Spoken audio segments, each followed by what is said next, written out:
직선의 방정식을 해봅시다.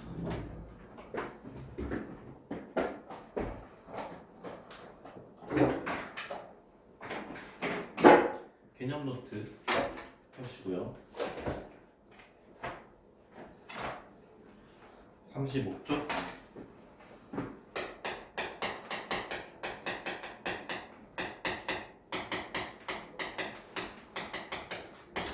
직선의 방정식. 자, 직선의 방정식.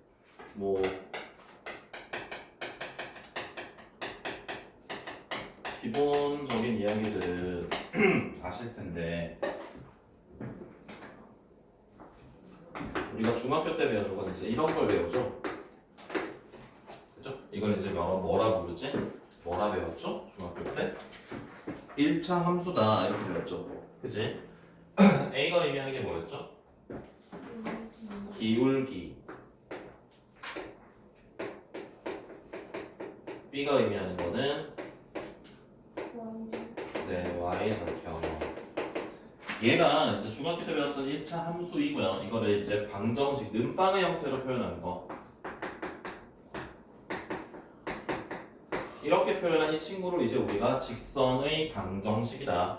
직선을 방정식으로 나타내는 거다라고 이야기를 합니다.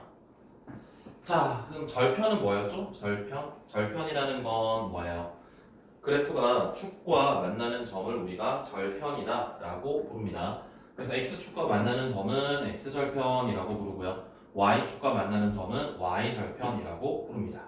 자, 그럼 여기서 이제 기울기에 대한 이야기를 조금 해볼 텐데, 자, 기울기는 우리가 어떻게 찾지?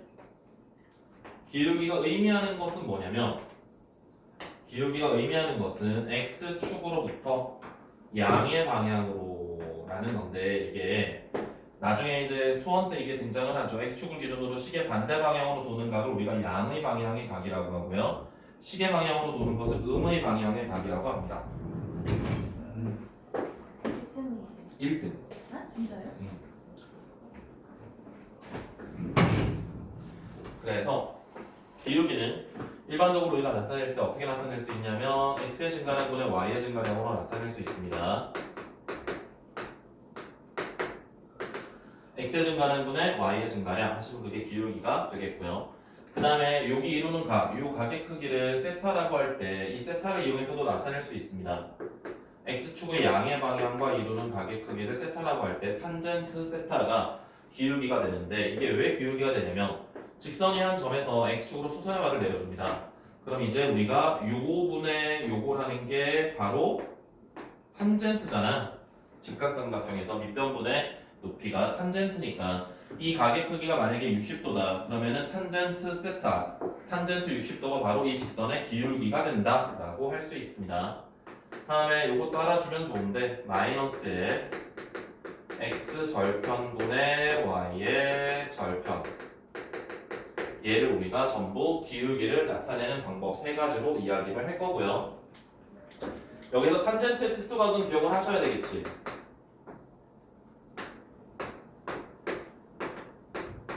탄젠트의 30도는 3분의 루트 3이고요. 탄젠트의 45도는 1이고요. 탄젠트의 60도는 루트 3이 되었었습니다. 기억나죠? 나요? 서현이 기억나니? 서현이 이거 오늘 설명한 거 다시 봐봐. 내가 찍어놓은 거 다시 봐봐 나중에. 혹시 기억 잘 안 나고 이러면. 다음에 직선의 방정식을 작성하는 방법입니다.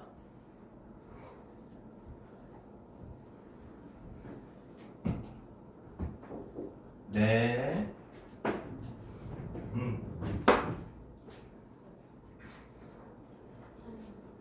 왜 꿀이에요? 사설이야.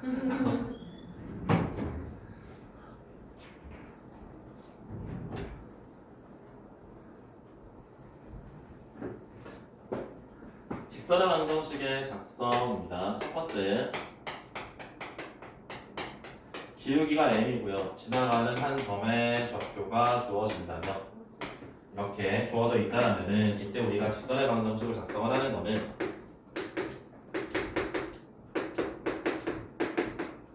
이렇게 작성을 하는데 중학교 때 배울 때는 이렇게 했지.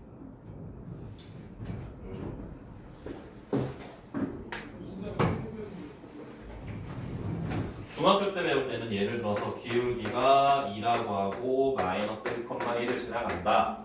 중학교 때 하는 방법은 y는 2x 더하기 b 이렇게 한 다음에 여기다가 마이너스 1이랑 1을 대입을 해서 b의 값은 3이다 이렇게 했었죠. 중학교 때는. 맞아요? 사연아 그지? 아니야? 아니야? 기울기 주어져 있으면 x의 개수가 기울기니까 y는 2x 더하기 b라고 쓰고 그 다음에 마이너스 1,1을 대입해서 b를 찾았는데 이렇게 하시면 앞으로도 이렇게 찾으면 이렇게 나와 있을 때는 이걸 이용하면 되기는 해. 찾을 수는 있지만 우리가 이렇게 찾아주는 게 더욱 좋습니다.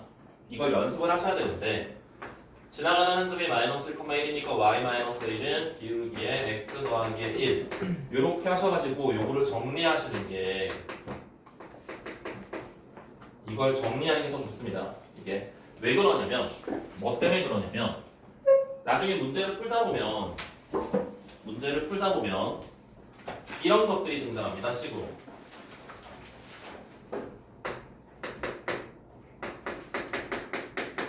이런 것들이 등장을 하는데 이런 식이 등장을 했을 때 얘가 의미하는 게 무엇인지 알아차릴 수 있어야 돼요. 얘가 의미하는 건 지금 1,3을 지나는 직선이거든요.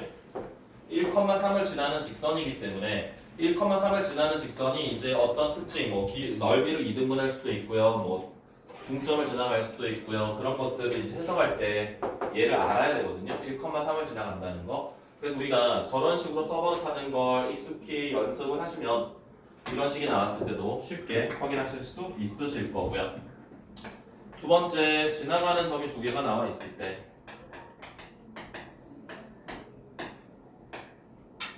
이때도 뭐 똑같죠?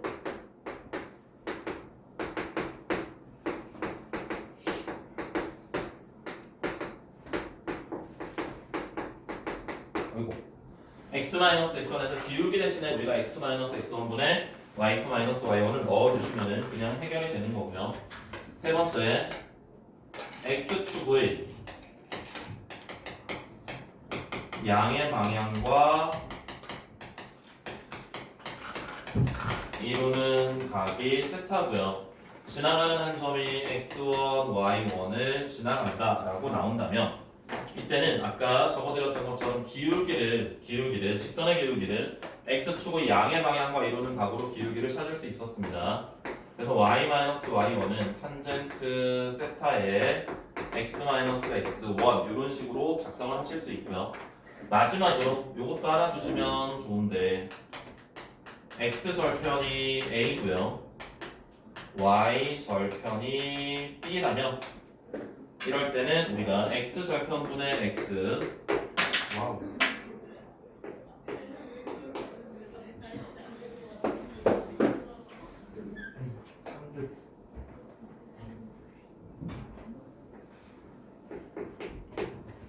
y 절편분의 y는 1 이렇게 해서 우리가 직선의 방정식을 작성할 수 있고요.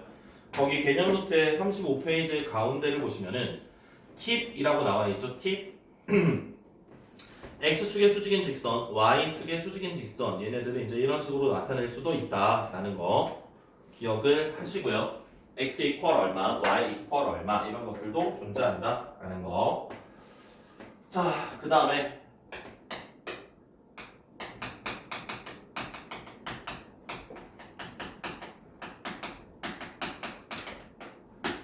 두 직선의 위치 관계 이거는 이제 뭐 많이 중학교 때 했던 거니까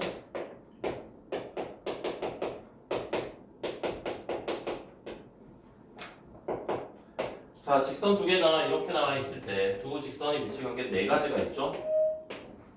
한 점에서 만나면 됩니다. 한 점에서 만날 때는 얘네들은 우리가 기울기가 다르다 는 걸 이용하면 되겠고요.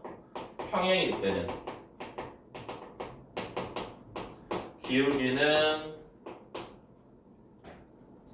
기울기는 같고요. y 절편이 다릅니다.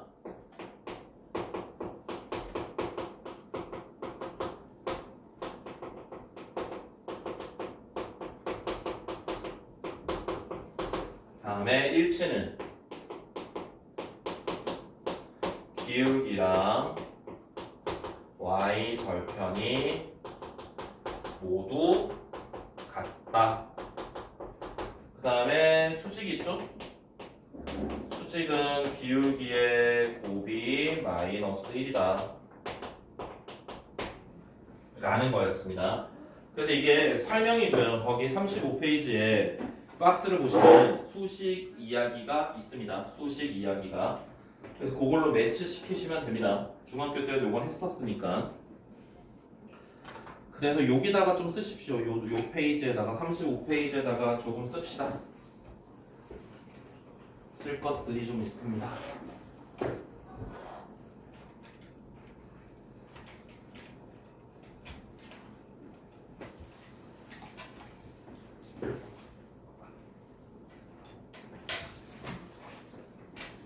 자, 첫 번째.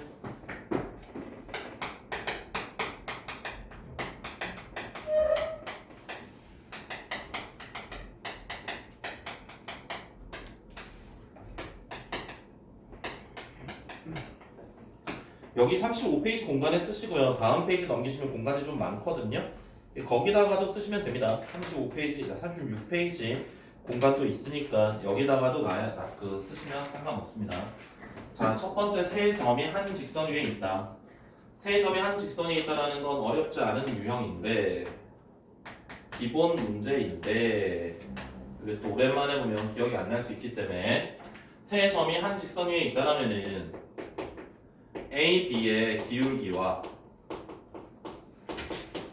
B, C의 기울기와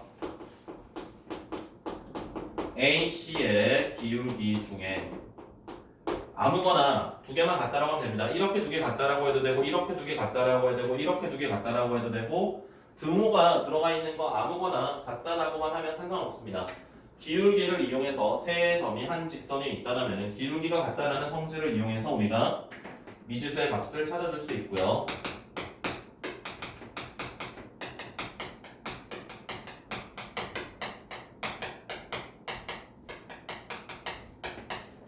다음에 선분의 수직이등분선.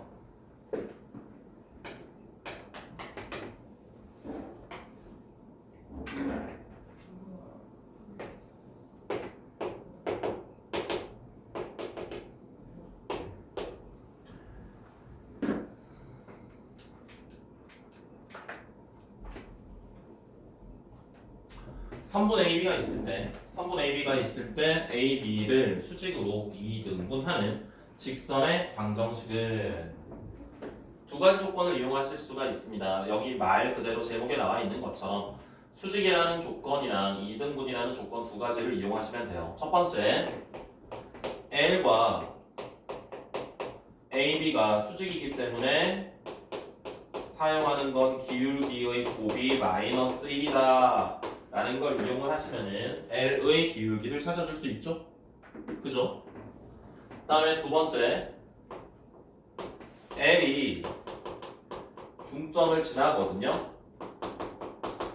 중점의 좌표를 지난다 그러면은 M을 대입하셔서 이용을 하실 수가 있습니다.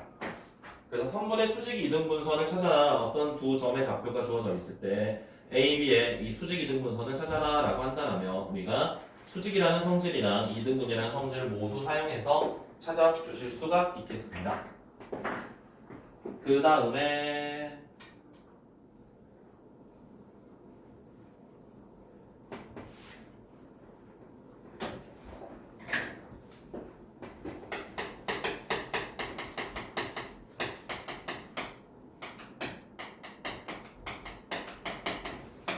삼각형에 수심이라는 게 있어요. 수심.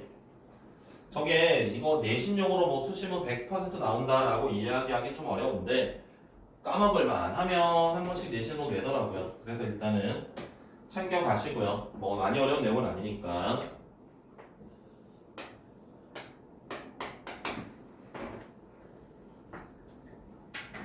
수심은 수선의 교점을 우리가 수심이다라고 이야기를 합니다. 수선의 교점이 우리가 수심입니다. 자, 그래서 우리가 수선 3개의 교점을 수선 3개를 모두 찾을 필요가 없어요.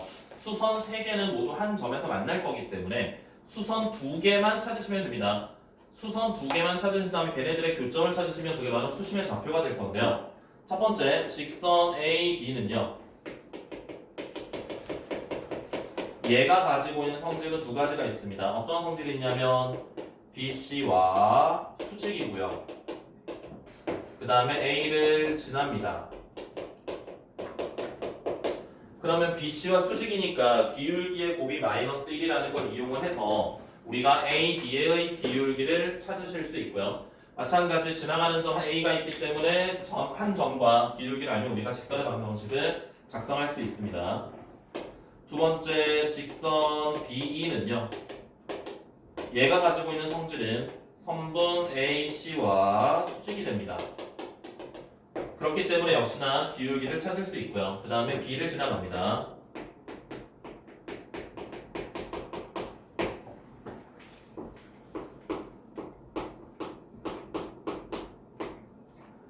다음에 직선 CF. 직선 CF가 가지고 있는 성질은 선분 AB와 수직이 될 거고요. 그 다음에 C를 지나갑니다. 그래서 기울기랑 한 점의 좌표를 찾을 수 있기 때문에 우리가 직선의 방정식을 모두 찾을 수 있어요. 그러면 저 수선 3개 중에 아무거나 2개만 찾으신 다음에 걔네들의 교점을 찾아주시면 바로 수심이 되겠다라는 거예요. 괜찮습니까?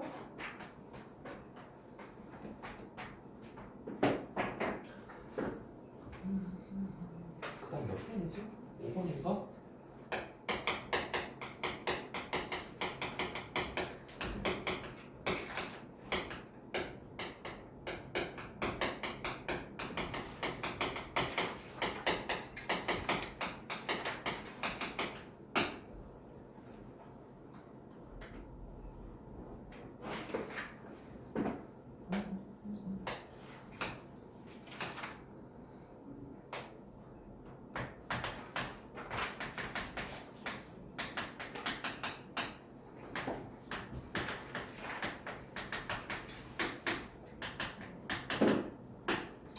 자, 이건 36페이지에 있는 내용입니다. 개념으로 36페이지 위에 보시면은 있는 내용입니다. 두 직선의 교점을 지나는 직선을 찾아라. 그럼 두 직선의 교점이 있으면 우리가 이 점의 좌표를 지나는 거 점의 좌표 쉽게 찾을 수 있을 거 아닙니까? 연립 방정식 하시면은. 실제로 중학교 때는 이 점의 좌표를 직접 찾은 다음에 막 계산을 했었어. 그런데 요걸 요렇게 지나가는 직선은 무수히 많거든. 근데 이 직선을 나타내는 방법을 우리가 이런 식으로 표현할 수 있어요. 직선 하나는 앞에다가 는빵으로 만들어 준 다음에 하나는 앞에다 쓰고요. 또 다른 하나를 이렇게 K로 묶어서 나타낼 수가 있습니다. 왜 이런 식이 가능하냐? 잘 봐봐. 얘랑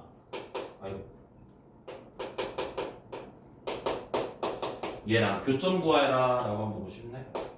교점 구하여라 라고 하면 어떻게 해야 되니?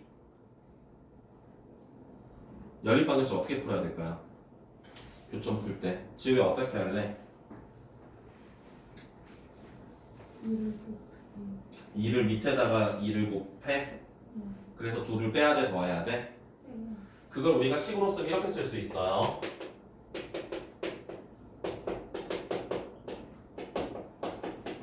맞습니까? 그런데 3을 곱해서 더해도 되지. 그거는 이제 여기다가 3을 곱해가지고 이렇게 더하기로 표현할 수가 있다라는 거야.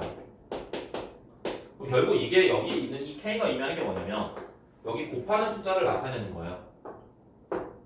연립방정식은 그냥 한식으로 표현한 겁니다. 우리가 연립방정식 계산을 하던 것을. 근데 이렇게 나타내어야지만 풀 수 있는 쉽게 풀리는 문제들이 있습니다. 실제로는 이게 기출문제로 나온 적이 있었거든. 근데 내가 생각했을 때 나는 이것도 경험치가 중요하거든요.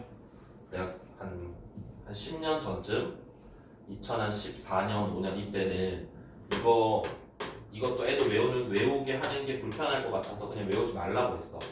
그냥 교점 찾아서 풀면 된다라고 했었거든. 근데 내신 기출로 12번, 11번 이런 것들로 나온 문제가 뭐냐면 이런 게 나왔어요. 이렇게 하나 나오고요. 그 다음에 이건 더 복잡했어. 이 정도. 그 다음에 57, 50 이것의 교점이랑 또 다른 한 점 1,1을 지나간대. 그 직선의 방정식을 구하래. 근데 얘들 여기서 교점 구하다 거의 다 틀렸어요. 연립 방정식 풀다가. 이거보다 계산이 더 복잡해. 지금만 만들어서 그런데 이거보다 계산이 더 복잡했거든. 그럼 실제로 이거를 이 방법으로 풀면은 좀 더 빨리 구할 수 있습니다. 계산이 안 복잡해요. 얘를 여기다 넣어주고 얘를 여기다 넣어가지고 K 배해서 쓴 다음에 식을 누굴 K로 묶던 상관은 없습니다. 한 식을 K로 묶어요. 그 다음 여기다가 XY 자리에 1을 집어넣어요. XY 자리에 1을 대입을 해서 K를 구하면은 그때 나오는 K의 값을 쉽게 찾을 수 있어요. 근데 여기서 연립방정식 풀면은 훨씬 복잡해서 애들이 여기서 계산을 많이 틀리더라고요. 그래서 이걸 알아야 되는구나 라고 그때 생각했어요. 근데 선생님이 좀 그때 내가 처음 보긴 했어. 이렇게 복잡하게 나온 거는. 그 전까지는 그냥 교점 찾는 게 어렵지 않은 문제들이었는데 그때 교점 구하는 걸 되게 복잡하게 내는 걸 보고 그러네. 저것도 이제 알아둬야 되겠네 라는 생각을 했어요.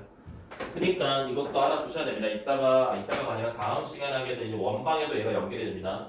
원방에서도 이런 형태가 등장을 하기 때문에 두 직선의 교점을 지나는 직선의 방정식은 무수히 많은데 한 직선을 K로 묶어서 나타내신 다음에 또 다른 조건이 주어집니다. 어떤 직선이랑 기울기가 평행하다거나 아니면 어떤 점을 지나간다거나 그럼 그것에 맞춰가지고 K의 값을 구하실 수 있습니다. 자, 그 다음에 예제 37번 밑에 공간이 있습니까?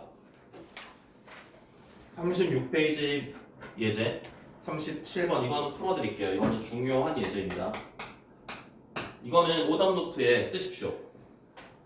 37번 예제는 오답 노트에 쓰십시오. 이게 아무것도 아닌데 처음 보면 이게 무슨 말인지 몰라가지고 못 풀어요 애들이. 이 직선이 나타낼 수 없는 직선을 구하라 라고 했거든. 성우야 뭔지 느껴져요? 어떤 말인지? 이건 모두 직선을 표현할 수 있을 것 같지 않아? 근데 이게 나타낼 수 없는 직선이라는 게 있어. 나타낼 수 없는 직선은 뭐냐? 이거를 펼쳐서 이게 어떤 식으로 문제가 많이 출제됐었냐면 식 하나 던져주고요. 기역, 니은, 디귿 중에 옳은 것을 찾아라, 틀린 것을 찾아라 이렇게 나옵니다. 듣기 평가가 없니? 눈을 떠. 그래서 K의 값이 여기는 M이겠죠. M의 값이 얼마일 때 이 직선의 기울기는 얼마다. M이 얼마일 때 얘는 어떤 직선이면 평행하다. 얘는 뭐 나타낼 수 없는 직선 이거다. 이런 식으로 문제가 막 나오거든요. 옳은 것을 찾아라, 틀린 것을 찾아라 라는 문제로 나옵니다. 그래서 얘는 풀이 방법이 싹 다 펼쳐가지고요. 정리를 좀 해줍니다.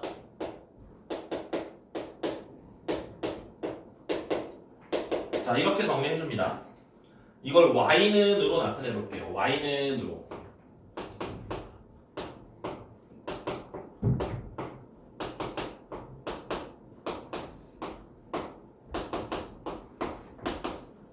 괜찮아요? 괜찮습니까? 힘들어? 자 여기서 우리가 얘가 그러면 얘는 이제 일반적인 직선의 방정식 형태가 될 테니까, 그치? 직선의 방정식 형태가 될 테니까 얘가 나타낼 수 없는 직선은 없을 것 같잖아.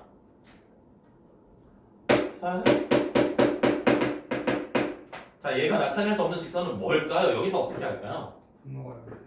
분모가 0일 때, 분모가 0이 되면 뭐야? m의 값이 마이너스 2일 때 m의 마이너스 2를 집어넣어 주면은 여기서는 괜찮아요. 여기서 m의 마이너스 2를 집어넣으면 이제 뭐 직선 뭐가 만들어지겠지. x는 얼마 뭐 이렇게 나올 겁니다.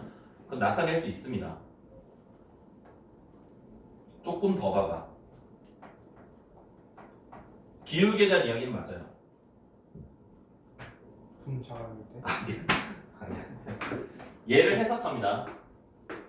얘를 잘 보면 분모 1차고요. 분자도 1차죠. 맞아요? 분모 1차고 분자 1차 맞습니까? 그럼 얘가 이렇게 쓸 수 있거든.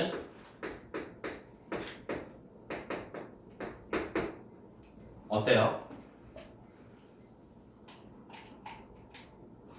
괜찮아? 여기서 m이 마이너스 2는 들어갈 수가 없지. m이 마이너스 2가 들어갈 수 없다라는 거니까 얘는 0이 될 수 있다는 거야? 없다는 거야? 얘는 0이 될 수 없어요. 맞아요? 이건 0이 될 수 없습니다. 얘는 이 값은 지금 이 값은 0이 될 수가 없어요. 그럼 얘가 0이 될 수 없다라는 건 이 전체의 식은 뭐가 될 수 없다라는 거야? 1이 될 수 없다라는 거야. 알아들어요? 무슨 말인지 이해되니? m 더하기 2분의 m 더하기 1을 우리가 저렇게 1 더하기 m 플러스 2분의 마이너스 1로 쓴다면 저 m 플러스 2분의 마이너스 1이라는 건 분수인데 분모는 절대 0이 될 수 없기 때문에 분자도 0이 아니라서 저 분수식은 절대 0이 될 수 없어. 이 분수식은 절대 0이 될 수 없기 때문에 이 전체식은 1이 될 수 없다라는 거야. 즉 다시 말하면 기울기가 1인 직선은 나타낼 수 없다라는 겁니다. 얘는 기울기가 1인 직선을 나타낼 수가 없다라는 거야.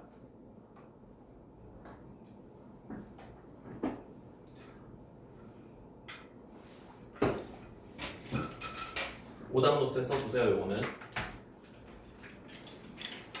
이거는 다음 보기 중 옳은 것은 틀린 것은 해가지고 예전에 몇 차례 봤었던 문제입니다. 그리고 그 밑에 38번에 대한 이야기들, 이것도 뭐 어렵지 않은 이야기인데 이것도 그냥 한번 풀어드릴게요. 이건 안 쓰셔도 됩니다.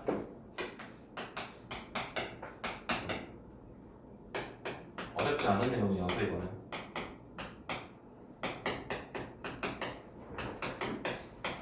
자, 거리의 최대값을 구하여라 라고 했어요. 거리의 최대값.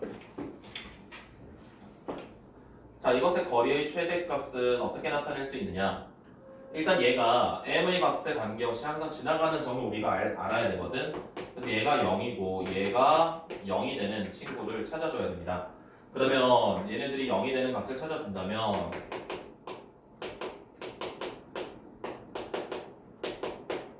자, 이런 식으로 쓸 수 있고요. 자, 그러면 얘가 둘이 빼면 y의 값은 1이 되겠네. y의 값은 1이고요. x도 1이네요. 즉 이 점은, 이 직선은 1,1이라는 점을 반드시 지나는 직선이구나 라는 걸 알 수 있어요. 그러면 0,0이랑 1,1을 지나는 직선이랑 1,1을 지나는 직선 이렇게 있고 뭐 이렇게 있고 뭐 이렇게 있겠지. 이 직선이랑 원점 사이의 거리는 얘가 될 거고요. 이 직선이랑 원점 사이의 거리는 얘가 될 거고요. 그럼 우리가 이 거리가 가장 길려면 어떻게 돼야 되냐면 직선이 요 1,1이랑 0,0을 연결한 요거랑 수직으로 이렇게 있다면 그때 여기서 여기까지 거리가 최대값이 됩니다. 다른 직선들은 이 거리보다 무조건 더 짧은 거리로밖에 나타낼 수 없습니다. 그래서 얘가 반드시 해당하는 지점 1,1과 0,0을 연결한 선분과 수직이면 되겠습니다.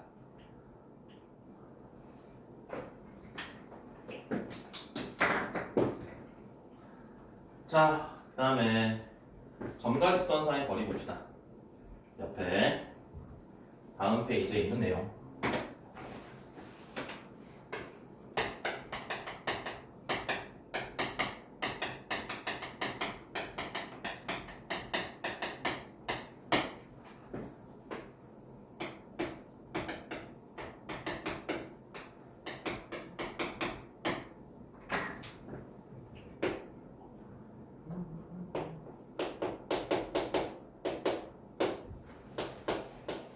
자, 이렇게 점과 직선 사이의 거리가 있다면 이 점과 직선 사이의 거리식은 우리가 어떻게 나타낼 수 있느냐? D는 루트에 a제곱 더하기 b제곱 절대값에 ax1, by1, c 이렇게 우리가 나타낼 수 있고요. 얘는 피타고라스를 이용을 해서 증명을 하시는 게 지금 이제 제일 나은 방법이 될 거고요.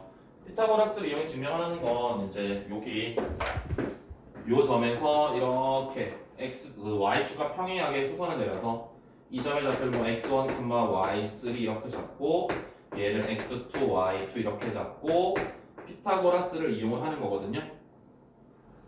왜 그래? 사경을 헤매네. 피타고라스를 이용해서 d제곱은으로 얘가 나올 거거든. 그래서 양변을 루트를 씌워주면 이제 얘는 루트 씌워진 거고 얘는 원래 완전 제곱식이어서 루트랑 제곱식이랑 제곱이랑 없애줘가지고 절대값으로 나온 겁니다. 이게 절대값 나오는 이유가 루트를 씌웠기 때문에. 그리고 거기 밑에 37페이지 거기 평행한 도직선도 알아두시면 도움이 되겠습니다. 평행한 도직선도. 자, 그 다음에 가계 이등분선.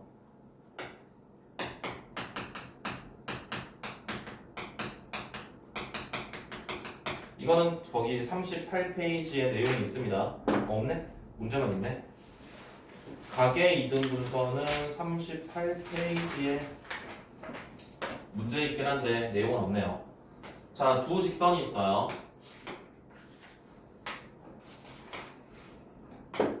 두 직선이 이루는 각을 2등분하는 얘네들의 각을 2등분하는 직선이 있습니다. 그 직선은 요렇게 하나가 있을 수 있고요. 또 다른 하나는 요렇게 있을 수 있어요. 그럼 여기서 우리가 쓰는 아이디어는 어떤 아이디어를 쓸 거냐면 이 직선 위에 있는 한 점 얘를 뭐 A, B라고 해서 여기서 여기까지 거리랑 여기서 여기까지 거리가 같다라는 걸로 점과 직선 사이 거리가 같다라는 걸로 식을 두 번 세웁니다. 성우야, 이 점에서 여기까지 일어나서 들어. 여기서 여기까지 거리랑 여기서 여기까지 거리가 같다라는 걸로 식을 세워요. 그럼 이제 점과 직선 사이 거리가 같다라는 걸로 식을 세워서 양변을 정리해 주시면은 우리가 얘네들의 값을 확인하실 수가 있습니다. 그런데 만약에 얘네들이 좀 이쁜 형태로 나올 수도 있거든. 얘를 A, B라고 하지 말고 X, Y라고 할까? 그래야 이제 여러분들이 더 쉽게 이해하겠다. 안 그러면 또 헷갈리겠다.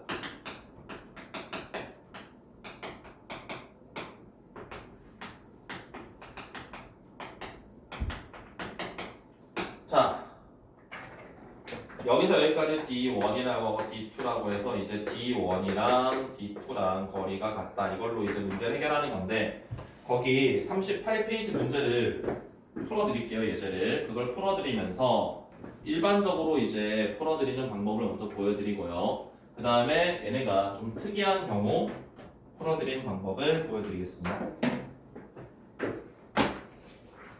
졸려? 다 졸려? 어떡해. 아직 할 게 좀 있는데.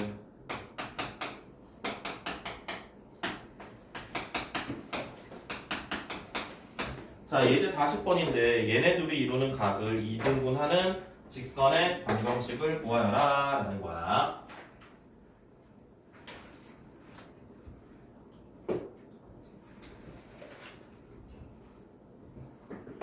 자, 봅시다.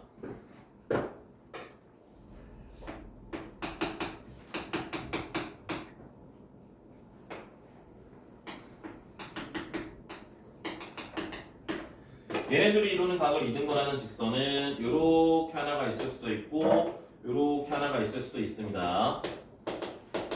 자, 그럼 여기 위에 한 점 뭐 이걸 라지 x, 라지 y라고 한 다음에 여기서 여기까지의 거리랑 여기서 여기까지 거리를 같다라고 식을 세워볼게요. 그래서 얘를 우리가 D1이라고 하고요. 얘를 D2라고 하겠습니다. 그러면 D1은요. 루트에 4 더하기 1분의 2배 라지 x 마이너스 라지 y 마이너스 1 이렇게 될 거고요. D2는요.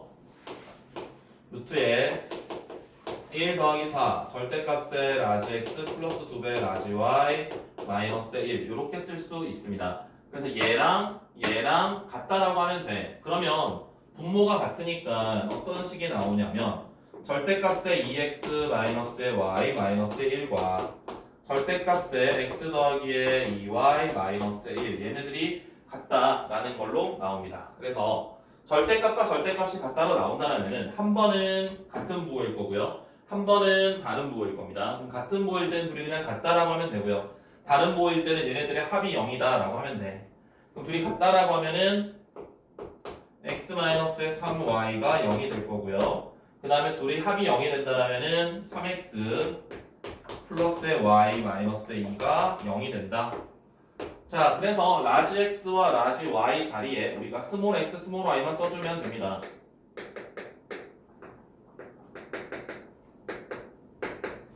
얘가 두 직선이 이루는 각을 이등분하는 직선의 방정식이 될 텐데, 자, 여기에서 잘 봐봐.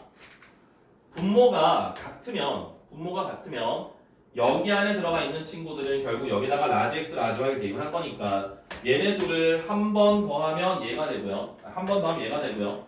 얘네 둘을 빼면 얘가 됩니다. 성우야, 중요한 건데, 굉장히 중요한 건데, 너 이거 모르면은 되게 문제 풀 때 오래 걸려. 근데 알면 되게 빨리 풀 수 있어.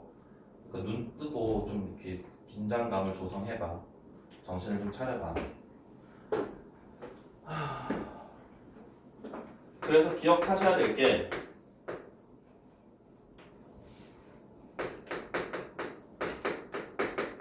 이거는 써두셔야 되는데, 얘를 우리가 기억이라고 하고요.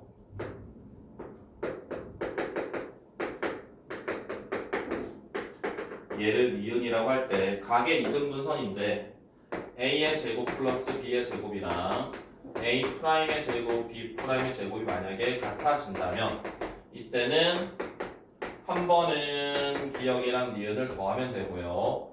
한 번은 기억이랑 니은을 빼면 됩니다. 그러면 끝입니다. 각의 이등분선을 훨씬 쉽게 찾을 수 있습니다.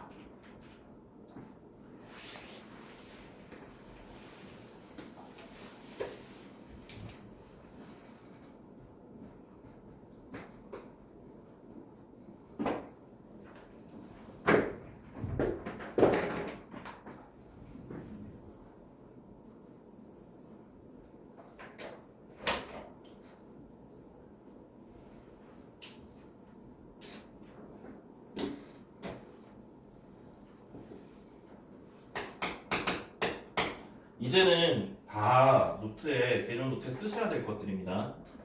개념 노트 전부 써야 될 것들이에요. 이제 써드리는 것들은 전부 다가.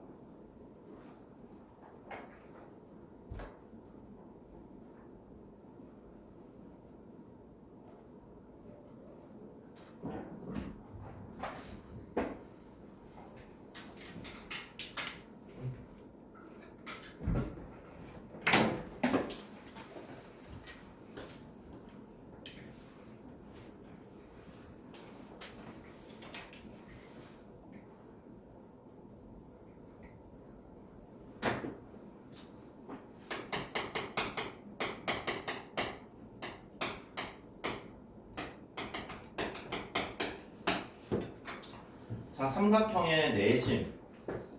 삼각형의 내심은 일반적으로 이제 일반 삼각형으로는 잘 등장하진 않고요. 이쁜 삼각형으로 많이 등장을 합니다. 얘네들 같은 경우도 x축이 이렇게 있을 때 x축과 또는 y축과 평행한 한 변을 가지고 있을 거예요. 자, 그럴 때 얘의 각의 이등분선을 찾는 방법은 내심을 찾는 방법은 내심은 각의 이등분선의 교점이기 때문에 여기 각의 이등분선은 x축과 수직이 됩니다. 그래서 얘는 그냥 쉽게 찾으실 수 있습니다. 여기에 각의 이등분선은 우리가 금방 했던 것처럼 각의 이등분선으로 얘를 찾으셔야 돼요.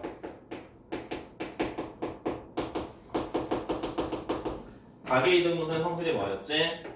여기서 여기까지 거리랑 여기서 여기까지 거리가 같다라는 걸로 식을 세우셔야 됩니다.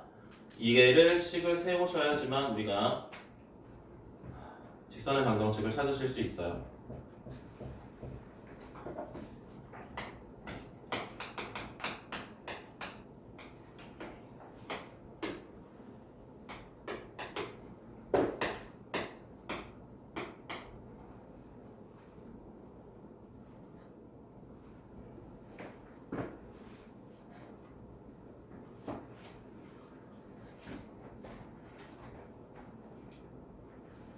아직 더 있었어?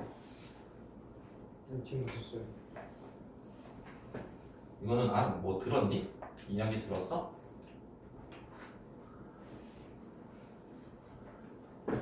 직각삼각형은 x축과 y축과 평행하게 주어지면은 찾을만 합니다. 이렇게 주어져 있을 때. 이렇게 주어져 있을 땐 찾을만 한데 실제로 모의고사 기출문제로 나왔던 게 축과 평행한 선분이 없어. 그냥 막 임의로 나와 있어. 그거는 좀 힘듭니다. 그건 진짜 힘듭니다. 막 못 풀 정도로 어렵다기보다는 시간이 많이 걸립니다. 그렇기 때문에 자 얘를 한번 봅시다. 얘는 우리가 뭘 이용하는 거냐면 이렇게 내심이 있을 때 얘는 우리가 삼각형의 넓이를 이용하거든요. 삼각형의 넓이를 이용해서 삼각형의 넓이가 얘네랑 같잖아. 삼각형의 넓이를 찾을 때 2분의 1 스몰 r에 a 더하기 b 더하기 c를 하면 되거든. 그러면 걔를 이용한 우리가 어떻게 내심의 좌표를 찾을 수 있냐면 b의 좌표에서 이걸 이용해서 내점안의 간점을 찾아준 다음에 b의 좌표에서 오른쪽으로 위로 r만큼씩 움직인 게 내심의 좌표야. 맞아요? 그래서 내점안의 간점만 찾을 수 있다라면은 b의 좌표를 기준으로 r만큼 올라가면 내심의 좌표를 찾을 수 있다라는 겁니다. 직각삼각형이 이쁘게 나와 있을 때는 이런 식으로 찾아주면 좋고요. 얘네들의 변들이 이상하게 나와 있을 때는 시간이 꽤 걸립니다. 각의 이등 분선을 이용하실 수밖에 없습니다.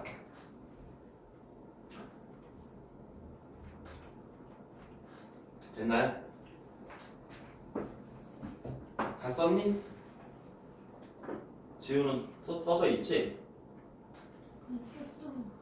그래? 성현이 다 썼니? 성우 다 썼니? 그 다음에 삼각형의 그 넓이를 이등분하는 직선의 방정식.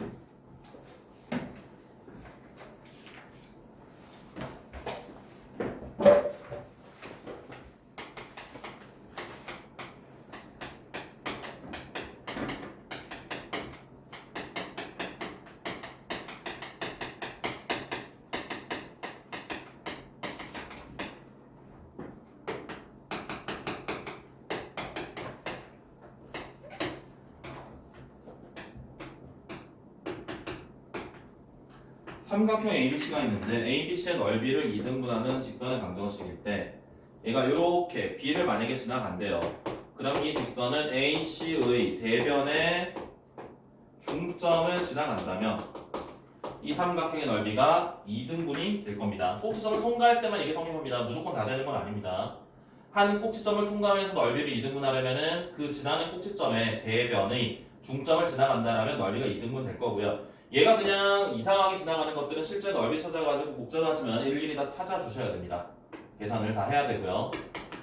그 다음에는 사각형인데 사각형 중에 평행사변형 이하의 사각형입니다. 평행사변형이랑 직사각형이랑 마름모랑 정사각형 모두 성립하는 이야기인데요. 자, 직사각형의 넓이를 2등분하려면 어떻게 해야 될까요? 직사각형의 넓이를 2등분하기 위해서는 대각선의 교점을 지나가면 되겠습니다. 대각선의 교점을 지나가면 됩니다.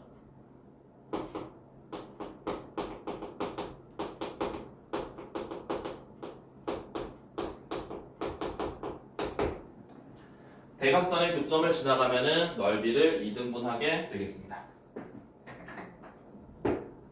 그 다음에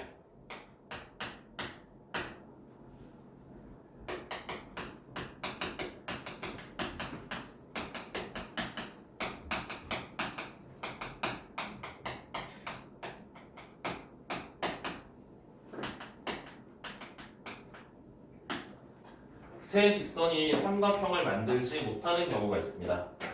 일반적으로 세 직선은 삼각형을 만드는데요. 삼각형을 만들지 못하는 경우들이 있어요. 삼각형을 만들 때와 삼각형을 만들지 못할 때가 어떤 거냐면 이렇게 있다라면은 세 직선은 삼각형을 만들 거거든. 근데 얘가 이런 모양이 아니라면 삼각형을 만들 수 없습니다. 그때 첫 번째가 뭐냐면 두 직선이 평행한 경우입니다. 두 직선이 평행하고 나머지 한 직선이 지나가는 경우. 두 번째는 좀 낮춰. 이거 잠깐만 쓰지 말고 있어봐. 여기 한 표현이 더 있거든. 여기 중간에 좀 비워놔야 돼요. 여기 쓸 말이 있습니다. 두 직선이 평행한 경우, 그 다음에 세 직선이 한 점에서 만나는 경우, 이 경우는 삼각형을 만들지 못합니다. 그런데 잘 봐봐. 얘네들이랑 얘 모양이랑 차이점이 있어요. 어떤 차이점이 있을까? 삼각형을 만들지 못한다는 거 말고 얘는 좌표 평면이 몇 개의 영역으로 나뉘냐면 7개로 나뉩니다. 좌표 평면이 7개로 나뉘는데 얘는 좌표 평면이 몇 개로 나뉘어요? 6개로 나뉘고요. 얘도 6개로 나뉩니다. 그래서 삼각형을 만들지 못한다라는 걸 다른 말로 좌표 평면이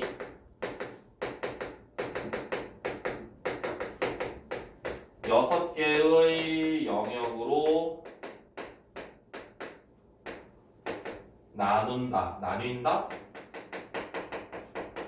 이렇게 나오긴 합니다. 좌표 평면을 6개의 영역으로 나눌 때 삼각형을 만들지 못할 때 같은 말입니다. 이것도 내신으로 나오고요. 이것도 나오고요. 둘 다 표현이 가능합니다. 둘 다 가능한 표현이기 때문에 둘 다 아셔야 되겠습니다.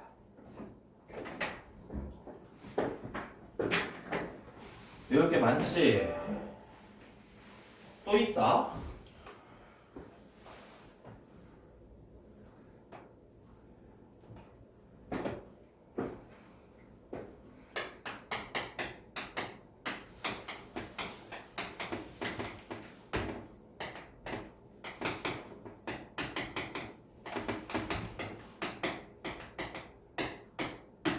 자, 두 점 AB가 주어지고요. 한 점은 직선이 있습니다. Y는 mx 플러스 n 위의 점 P가 있습니다. 그래서 문제에서 찾고자 하는 게 PA 제곱 플러스 PB 제곱의 최소값을 구하는 유형인데요.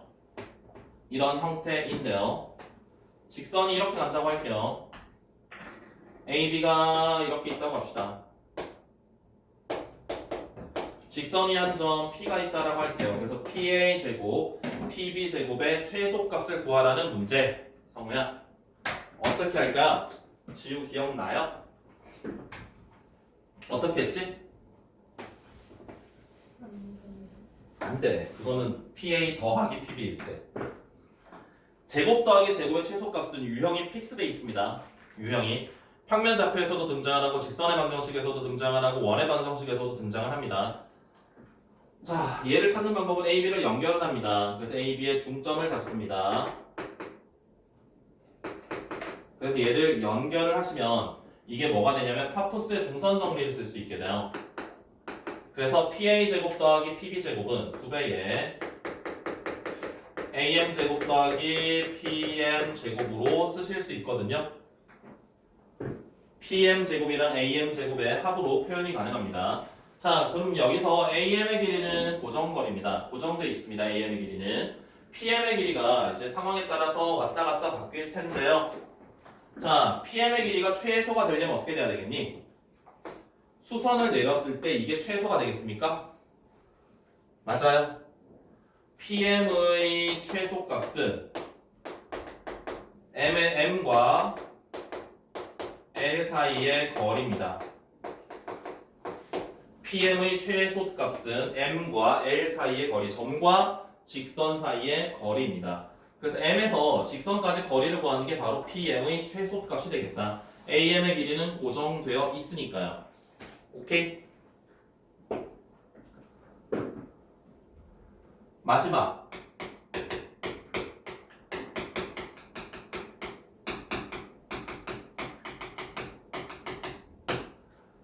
자, 자취의 방정식입니다. 자취의 방정식.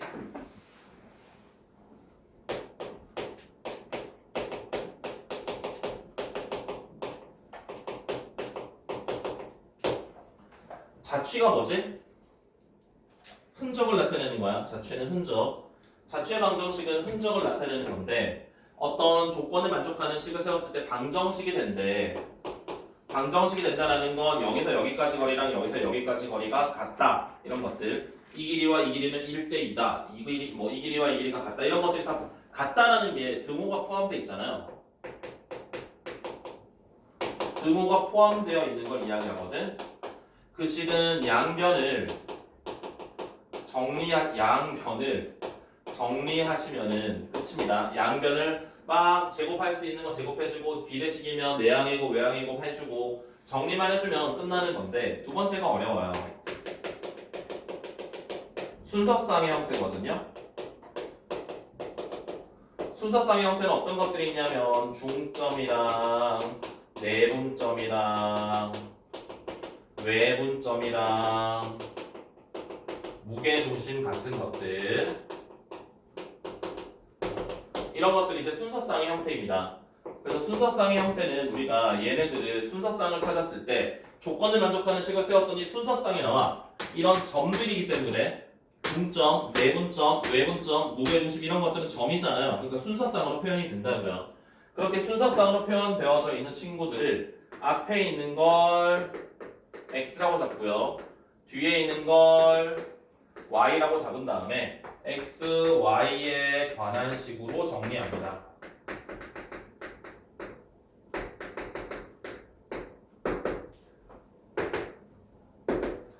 x, y에 관한 식으로 정리해 주시면 그게 바로 자체 방정식이 되는데요. 물론 상황에 따라서는 굳이 이제 뭐 이렇게 하지 않더라도 좀 더 빨리 하는 것들이 이제 원방에서 나오기는 하는데 일단은 정확한 정석적인 방법은 순서쌍의 형태로 표현되어지는 것들은 x좌표 전체를 라지 x, 스몰 x라고 잡고 y좌표를 스몰 y라고 잡은 다음에 얘네들을 x, y를 없애서 나타내셔야 됩니다. 여기에는 물론 이제 문자들이 a가 들어갈 수도 있고 t가 들어갈 수도 있고 막 상황에 따라 다를 겁니다. 그 문자를 없애면서 x랑 y에 관한 문자들만 남기셔야 된다라는 거예요. 되겠어요? 지우야 좀 꺼줘.